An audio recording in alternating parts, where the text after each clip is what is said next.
A las 3:20 de la madrugada del 28 de agosto de 2025, un buque de guerra ruso, valuado en casi $80 millones, permanecía atracado en el muelle militar número 2 de la bahía de Temryuk, en el mar de Azov.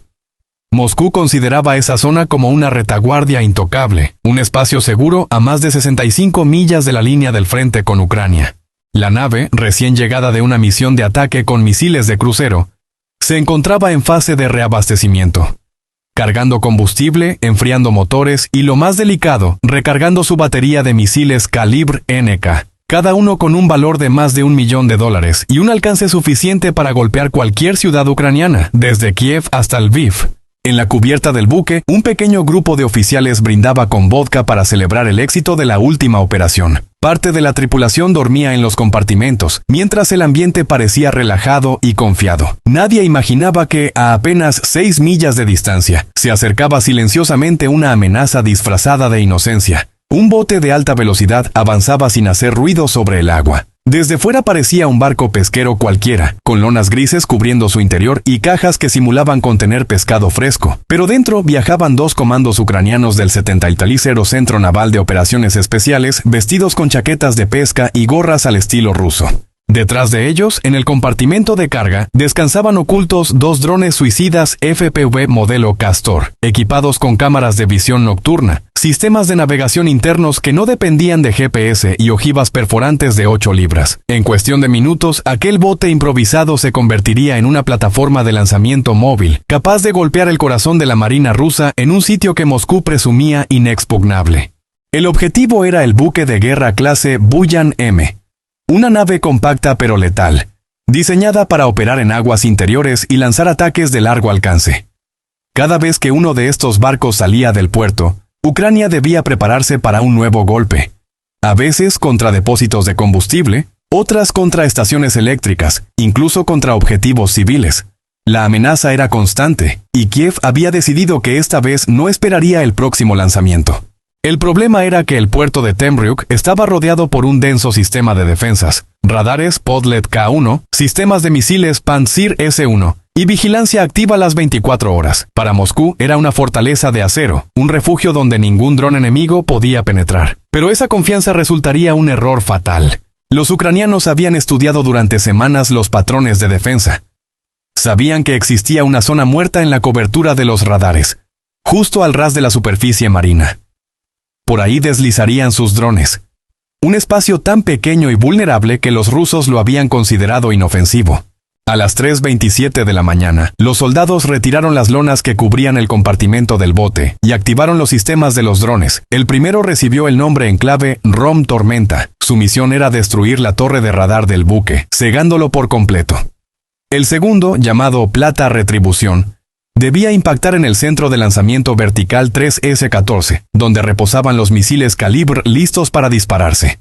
En segundos, ambos drones fueron liberados, con cuerpos de fibra de vidrio ligera, pintados en gris mate para confundirse con el mar. Avanzaron apenas a 7 pies de altura sobre el agua, demasiado bajo para ser detectados por los sensores rusos. En la pantalla de control, ubicada a cientos de kilómetros, un operador ucraniano observaba en silencio el avance. El primer objetivo, la torre de radar, aparecía cada vez más grande en la cámara en blanco y negro. La cuenta regresiva se redujo a segundos. Y a las 3:31:25 el dron ROM impactó de lleno contra el mástil principal. Una explosión brillante iluminó la cubierta. Fragmentos metálicos volaron en todas direcciones y el radar quedó reducido a chatarra en cuestión de instantes. El buque quedó ciego, incapaz de detectar amenazas ni coordinar defensas automáticas. El comandante ruso intentó ordenar la activación manual del sistema Pantsir, pero el centro de control había quedado dañado por la explosión. El fuego y el humo inundaban los compartimentos superiores. Un oficial de radar cayó gravemente herido por un fragmento que atravesó la ventana de observación. El caos reinaba a bordo.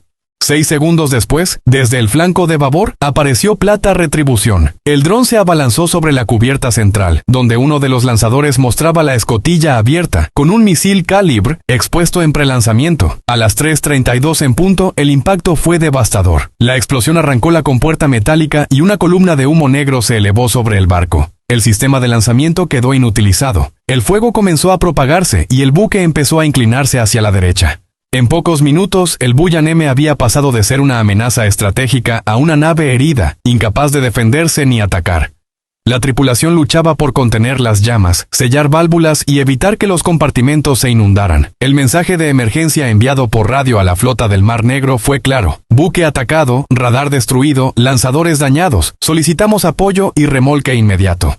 Las imágenes del ataque, grabadas por las cámaras de los propios drones, comenzaron a circular horas después en medios ucranianos. Se veía con claridad cómo el radar era reducido a cenizas y cómo el segundo dron impactaba en la sección de misiles. Medios internacionales como Naval News, Kyiv Post y Business Insider confirmaron la autenticidad del video. Analistas militares coincidieron en que no se trataba solo de un golpe táctico. El costo de los drones no superaba unos cuantos miles de dólares, menos del 1% del valor del objetivo, pero el impacto estratégico era enorme. Rusia había perdido su confianza en lo que consideraba su zona segura en el mar de Azov.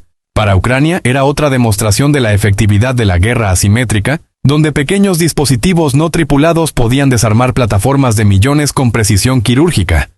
Y para Rusia, un recordatorio de que ningún puerto, por más protegido que pareciera, estaba fuera de alcance. El buque dañado logró ser remolcado hacia Sebastopol para reparaciones, pero los expertos calculaban que estaría fuera de servicio durante semanas. Mientras tanto, la flota del Mar Negro debía reorganizarse, sabiendo que cada embarcación, sin importar su tamaño, ahora estaba bajo la sombra constante de los drones FPV. Sin embargo, en las horas posteriores al ataque, rumores comenzaron a circular en canales militares rusos. Se hablaba de que no solo un barco había sido alcanzado esa noche, sino que un segundo objetivo aún no identificado pudo haber sido atacado en otra parte de la bahía. Las grabaciones disponibles mostraban únicamente el impacto contra el Buyan M, pero había indicios de otra explosión registrada por sensores sísmicos en la región. ¿Había sido golpeado otro buque ruso? ¿O se trataba de una distracción ucraniana para encubrir una operación mayor?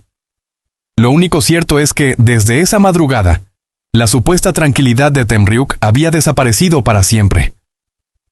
Y mientras el humo aún se elevaba sobre la bahía, los operadores ucranianos ya preparaban el siguiente movimiento.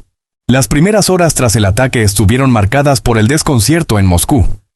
Los informes que llegaban desde Temriuk eran fragmentados.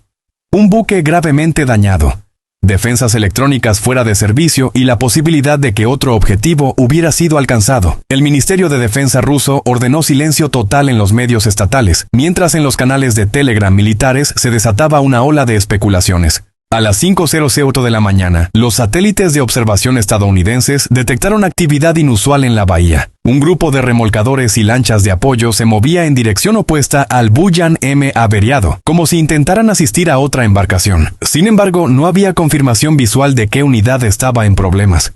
La inteligencia ucraniana filtró de manera calculada un mensaje ambiguo. Un segundo objetivo recibió nuestro saludo en Temriuk. El mar de Azov ya no es un refugio seguro. La declaración encendió aún más los rumores. Algunos analistas occidentales señalaron que el posible blanco secundario podría haber sido un buque logístico, encargado de transportar combustible y municiones a la flota. Otros apuntaban a un navío de comando, responsable de coordinar operaciones en la región. En la zona, pescadores locales aseguraron haber escuchado una segunda explosión a las 3:34, apenas 2 minutos después del impacto sobre el Buyan M. Uno de ellos describió un resplandor en dirección a los muelles más alejados, donde suelen atracar embarcaciones de apoyo. No había imágenes, solo testimonios que aumentaban el misterio.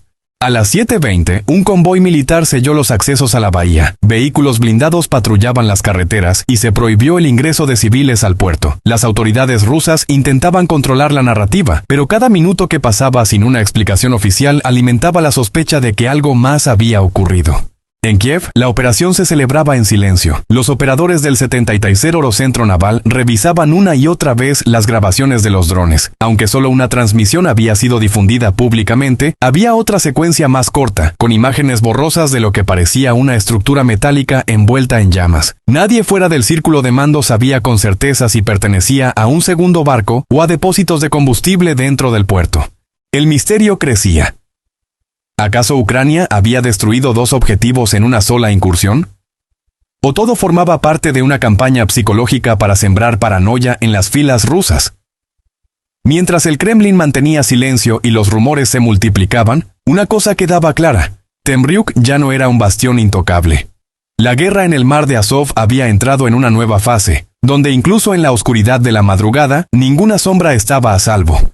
Y lo que ocurrió después de aquella supuesta segunda explosión, aún permanece oculto entre informes clasificados, grabaciones incompletas y el miedo de una flota que, por primera vez, sintió la vulnerabilidad en su propia retaguardia. La segunda grabación, mantenida bajo absoluto secreto en Kiev, mostraba apenas 27 segundos de imágenes antes de que la transmisión se interrumpiera.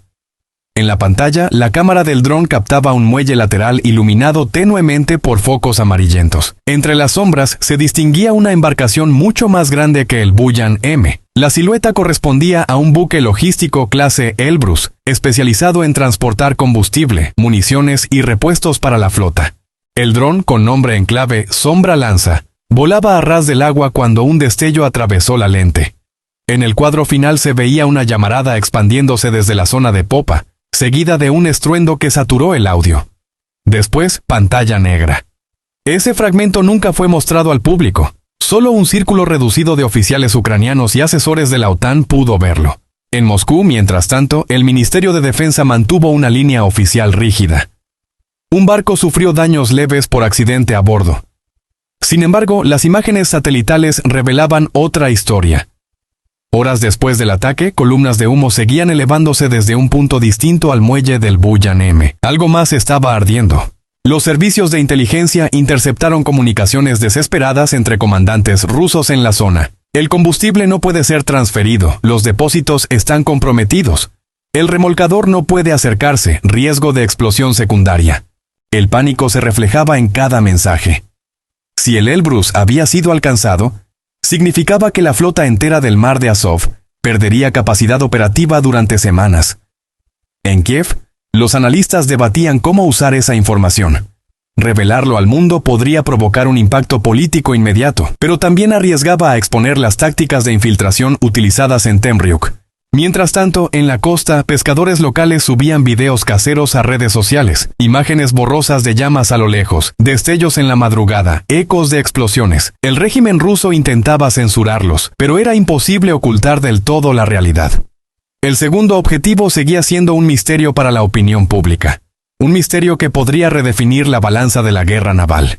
Y en algún lugar bajo el silencio de un búnker en Kiev, los operadores que pilotaron aquellos drones aguardaban la orden de liberar un tercer video. Uno que, de hacerse público, confirmaría lo que muchos ya sospechaban. Que el golpe en Temriuk había sido mucho más devastador de lo que Rusia estaba dispuesta a admitir.